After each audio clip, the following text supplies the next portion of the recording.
Good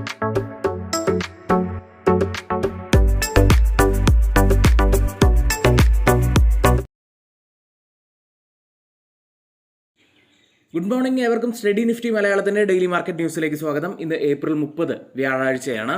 ആദ്യം നമുക്ക് U S മാർക്കറ്റിൽ നിന്ന് ആരംഭിക്കാം. US FOMC മീറ്റിംഗ് ഇന്നലെ അവസാനിച്ചു.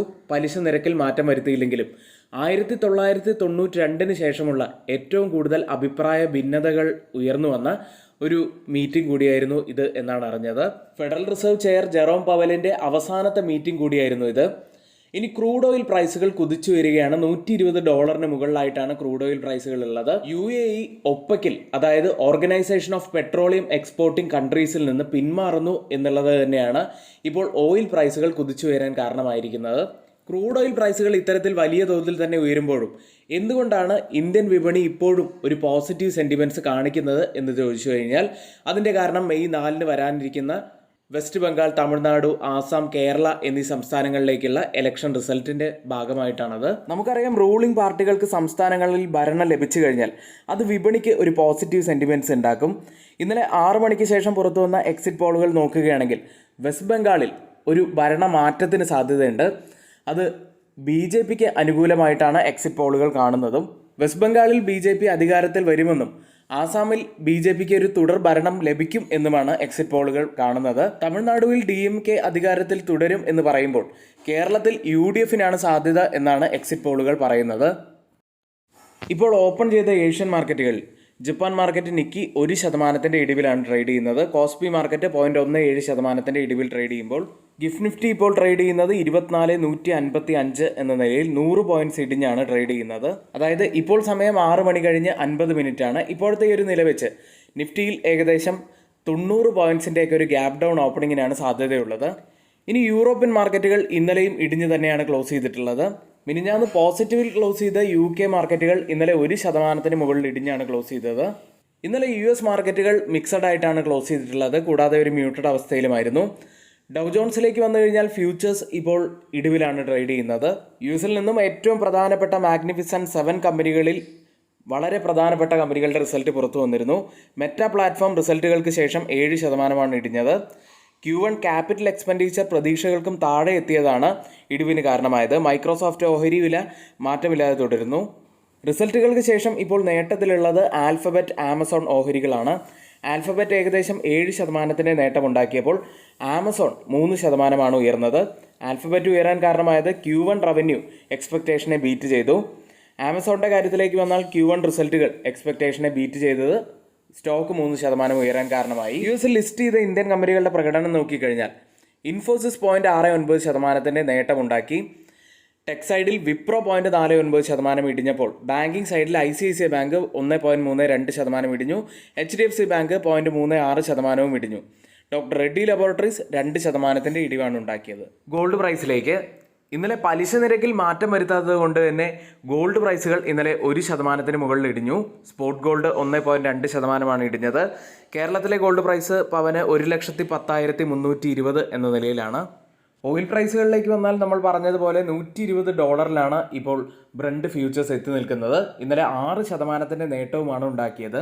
ക്രിപ്റ്റോ കറൻസിയിലേക്ക് വന്നാൽ ബിറ്റ് കോയിൻ $76,000 ട്രേഡ് ചെയ്യുന്നു. ഇനി നമ്മൾ പെയ്ഡ് എഡ്യൂക്കേഷൻ ടെലഗ്രാം ചാനലിൽ നൽകുന്ന ഒത്തിരിയേറെ സ്റ്റോക്കുകൾ നമ്മുടെ എഡ്യൂക്കേഷൻ ലെവലിലുള്ള ടാർഗറ്റുകൾ ഹിറ്റ് ചെയ്യുന്നുണ്ട്. അപ്പോൾ ആർക്കെങ്കിലും അത്തരത്തിൽ നമ്മുടെ ഗ്രൂപ്പിൽ ജോയിൻ ചെയ്യാൻ താല്പര്യമുണ്ടെങ്കിൽ ഇപ്പോൾ തന്നെ തൊട്ട് മുകളിലെ വാട്സാപ്പ് നമ്പറിൽ ഒന്ന് മെസ്സേജ് അയച്ച് ജോയിൻ ചെയ്യാവുന്നതാണ്. ക്രൂഡ് ഓയിൽ പ്രൈസുകൾ $120 കുതിച്ചു ഉയരുമ്പോൾ ഇന്ത്യൻ എക്കോണമിയിൽ വലിയ തോതിലുള്ള ഇമ്പാക്റ്റ് ഉണ്ടാവാനുള്ള സാധ്യതയുണ്ട്.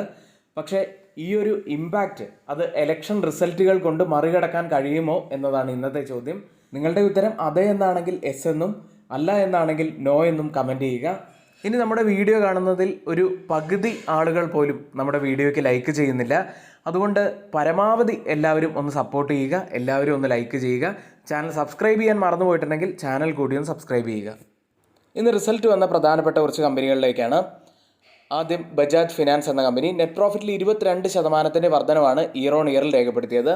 5,553 കോടി രൂപയിലാണ് പ്രോഫിറ്റ് ഉള്ളത്. നെറ്റ് ഇൻട്രസ്റ്റ് ഇൻകത്തിൽ 20% വർധനവ് രേഖപ്പെടുത്തി. 11,781 കോടി രൂപയിലാണ് നെറ്റ് ഇൻട്രസ്റ്റ് ഇൻകം ഉള്ളത്. അടുത്തത് സ്കാഫ്ലർ ഇന്ത്യ എന്ന കമ്പനിയാണ്. നെറ്റ് പ്രോഫിറ്റിൽ 25.6% വർധനമാണ് കമ്പനി ഇയർ ഓൺ ഇയറിൽ രേഖപ്പെടുത്തിയിരിക്കുന്നത്. 316.1 കോടി രൂപയിലാണ് പ്രോഫിറ്റ് ഉള്ളത്. റവന്യൂവിൽ 18.9% വർധനവ് വന്നിരിക്കുന്നു.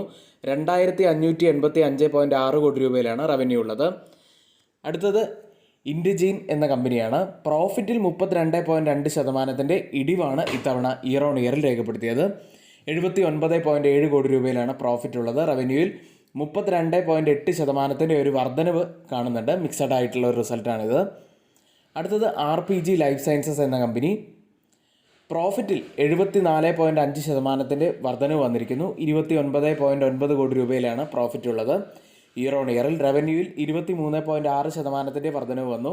176.9 കോടി രൂപയിലാണ് റവന്യൂ ഉള്ളത്. എക്സ്പോണൻഷ്യൽ ഗെയിനായി കമ്പനി രേഖപ്പെടുത്തിയത് 1.1 കോടി രൂപയാണ്. അടുത്തത് സിൻജൈൻ ഇൻ്റർനാഷണൽ എന്ന കമ്പനി. നെറ്റ് പ്രോഫിറ്റിൽ ഇടിവാണ്. പ്രോഫിറ്റായി രേഖപ്പെടുത്തിയിരിക്കുന്നത് 147.9 കോടി രൂപയാണ്. 19.3% ഇടിവാണ് പ്രോഫിറ്റിൽ രേഖപ്പെടുത്തിയത്. റവന്യൂവിൽ 1.8% വർധനവ് വന്നു. 1036.5 കോടി രൂപയിലാണ് റവന്യൂ ഉള്ളത്. അടുത്തത് MOIL എന്ന കമ്പനി. പ്രോഫിറ്റിൽ 19.9% ഇടിവ് വന്നപ്പോൾ 92.6 കോടി രൂപയിലാണ് പ്രോഫിറ്റ് ഉള്ളത്. റവന്യൂവിൽ 2.6% വർധനവും കമ്പനി രേഖപ്പെടുത്തി. അടുത്ത ഫിനോ പേയ്മെൻറ്റ്സ് ബാങ്ക് എന്ന ബാങ്കാണ്.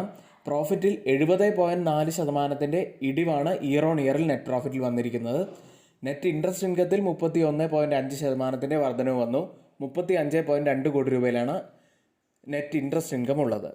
ഇനി ഇന്ന് റിസൾട്ട് വരുന്ന പ്രധാനപ്പെട്ട കമ്പനികൾ Bajaj Finserv, Hindustan Unilever, Adani Ports, ACC, Aster DM, Central Bank of India, Cholamandalam Investment and Finance Company, Edelweiss Financial Services, Equity Small Finance Bank, IDBI Bank, India Mart InterMesh, Doctor Lal Path Labs, Laurus Labs, Mazagon Dock Ship Builders തുടങ്ങിയവയാണ്. ഇനി stock മാർക്കറ്റിൻ്റെ basic മുതലുള്ള കാര്യങ്ങൾ പഠിച്ചു പോകാൻ ആഗ്രഹിക്കുന്നവർക്ക് ഇപ്പോൾ ഇതാ ഞങ്ങൾ പുതുതായി ആരംഭിക്കുന്ന സ്റ്റോക്ക് മാർക്കറ്റ് ബിഗിനേഴ്സിനായിട്ടുള്ള ബേസിക് കോഴ്സിൽ നിങ്ങൾക്ക് ജോയിൻ ചെയ്യാവുന്നതാണ്. നിങ്ങൾക്ക് ഫ്യൂച്ചേഴ്സ് ആൻഡ് ഓപ്ഷൻസിൽ നിരവധി ഓപ്ഷനുകൾ, പ്രത്യേകിച്ച് നിരവധി സ്ട്രാറ്റജി ഞങ്ങൾ ഈ ക്ലാസ്സിൽ പറഞ്ഞു തരുന്നുണ്ട്.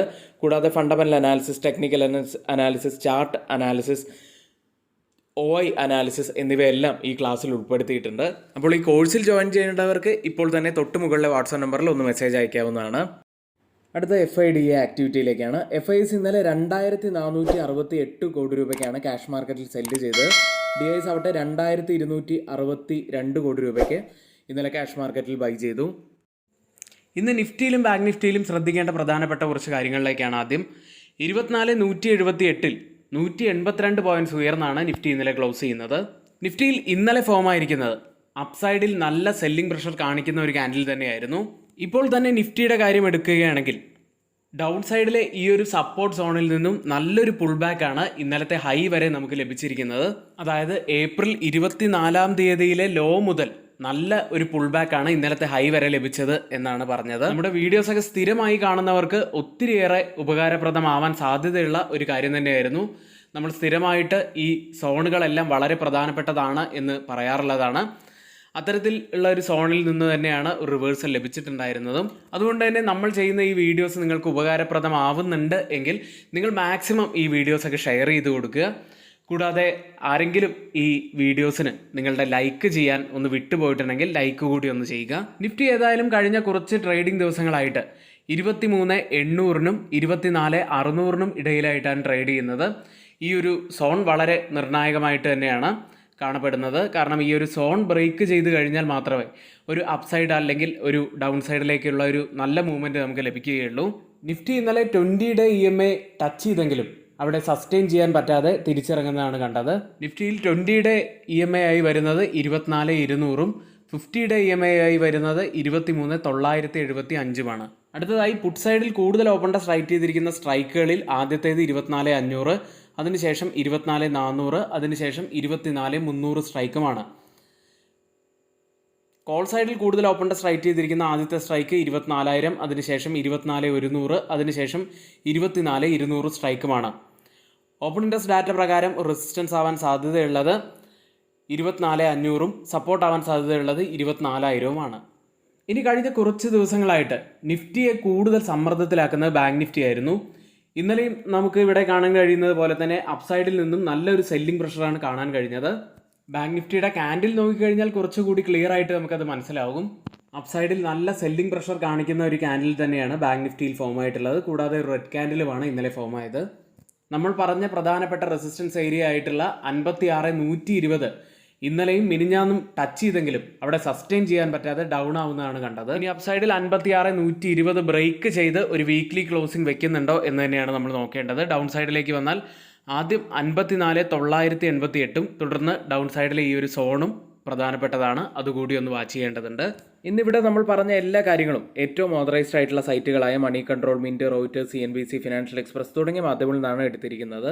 മറ്റുള്ളവയെല്ലാം നമ്മുടെ വ്യൂസ് മാത്രമാണ്, ഒരിക്കലും റെക്കമെൻഡേഷൻ അല്ല. നിങ്ങളുടെ എഡ്യൂക്കേഷൻ പർപ്പസിന് വേണ്ടി മാത്രമാണ് ഷെയർ ചെയ്യുന്നത്. എങ്കിൽ ഇന്നത്തെ ഈ വീഡിയോ ഇവിടെ പൂർത്തിയാവുന്നു. ഏവർക്കും നന്ദി.